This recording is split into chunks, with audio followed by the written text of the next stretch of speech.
আসসালামু আলাইকুম, সবাই কেমন আছেন? অবশ্যই ভালো আছেন। আমরা আল্লাহর রহমতে ভালো আছি। আজকে সকাল সকাল হইতেছে একটু গাছগুলোর সামনে চলে আসলাম গাছের যত্ন নেওয়ার জন্য।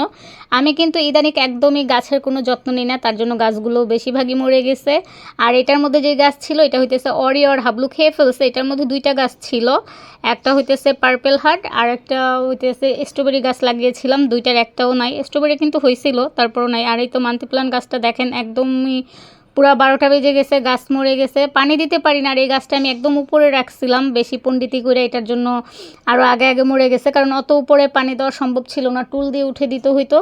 মানে গাছটা এত সুন্দর হয়েছিল, পাতাগুলো এত সুন্দর হয়েছিল, 3টা পুরা ডাল হয়ে ওইটার মধ্যে একদম পাতাগুলো খুব সুন্দর হয়েছিল, অনেক বড় হয়েছিল। তবে নিজের ভুলের কারণে হইতেছে গাছটা মরে গেল।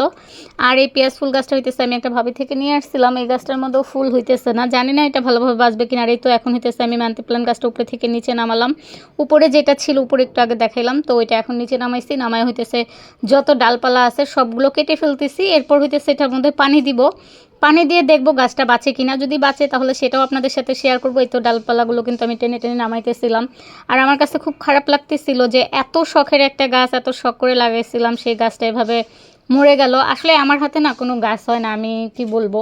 আমার আম্মু তো মার্শাল্লাহ যেই গাছ লাগায়, তারপর আমার ছোটো চাচুর হাতে গাছ হয়, আমার দিদার হাতে গাছ হয়, তবে আমার হাতে কখনোই গাছ হয় না। এবার কি মনে করে যেন ওই গাছটা হয়েছিল একটু সুন্দর, তাও মরে গেল। আসলে যত্ন না নিলে যা হয়, আমি প্রায় সময় দেখি ইউটিউবে বা ফেসবুকে সুন্দর সুন্দর এক একজন উপন্যাস বলে এক একটা ভিডিও করে, মানে সেটা মানুষ হোক বা যে কোনো জিনিস হোক, মানে যত্ন না নিলে সেই জিনিস কখনোই ভালো থাকে না। আর অযত্নে রাখা, ফেলে রাখা কিছু জিনিসও যদি সেটা যত্ন করে না, সেটা খুব সুন্দর হয়ে যায়, এই আর কি। তো আমি এটার ডালপালাগুলো কেটে দিতেছি, কেটে দিয়ে যদি আবার দেখি নতুন করে পাতা হয়েছে তাহলে অবশ্যই কিন্তু আপনাদের সাথে শেয়ার করব। ওই যে বললাম না যে শুনি অযত্ন রাখা কিছু ফেলে রাখাটাও যত্ন নিলে মানে খুব সুন্দর হয়। তো দেখি অযত্ন করা গাছটা আবার যত্ন করে এটার মধ্যে নতুন করে পাতা হয় কিনা, পাতা হলে কিন্তু অবশ্যই আপনাদের সাথে শেয়ার করব। তবে খুব খারাপ লাগতেছে যে এত সুন্দর গাছটা এভাবে আমি নষ্ট করে ফেলছি। আসলে সব কিছু মানে পরিপূর্ণভাবে দেখে রাখা, যত্ন নেওয়া, সব কিছুর দিক না সুন্দর, মানে মনটা খুব ভালো রাখা থাকা দরকার সব থেকে বেশি মানুষের। তো মনটা বেশি ভালো থাকে না, সেটা যে কোনো কারণে হোক বা যে কোনো ইসেতেই। তো মন না ভালো থাকলে কিছুই ভালো লাগে না, মনটা যখন ভালো থাকে তখন সব কিছুই ভালো লাগে। তারপরেও মাঝে সাঝে চেষ্টা করি যে ছোট করে পারি, একটু বড় করে পারি ভিডিও করে আপনাদের সাথে শেয়ার করার জন্য। তো ফেসবুক বা ইউটিউব এমন একটা জায়গা, এটা হচ্ছে আপনি কাউকে সময় দিলে কারো পরিবারে গেলে তারা কিন্তু আপনার পরিবারে আসবে, আর নয়তো কিন্তু আসে না, এটাই নিয়ম।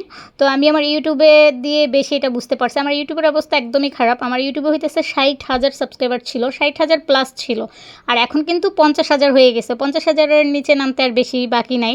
তো জানি না আবার আগের মতো সব কিছু ঠিকঠাক হবে কি না। তো আপনারা দোয়া করবেন আমরা সবাই যেন সবার পাশে থাকতে পারি। আর এই তো আমার এই অযত্নশীল গাছগুলো যেন আমি একটু যত্ন করে দেখি ফুল ফুটে কিনা। আর এই গাছটা কীভাবে কী হবে বুঝতে পারতেছি না। পেঁয়াজ ফুল গাছটা ওইটা যে ভাবি থেকে নিছি, ভাবিকে জিজ্ঞেস করা লাগবে। তো দেখি এরপর যত্ন নিয়ে যদি ঠিক হয় আর নতুন করে কিছু গাছ লাগাবো, সেটাও আপনাদের সাথে শেয়ার করবো। আর এই তো নিচে হইতেছে আমি পাতাগুলো এখন ফালাই দিয়েছিলাম, এগুলো হইতেছে বাইরে নিয়ে ফালাই দিয়ে আসবো।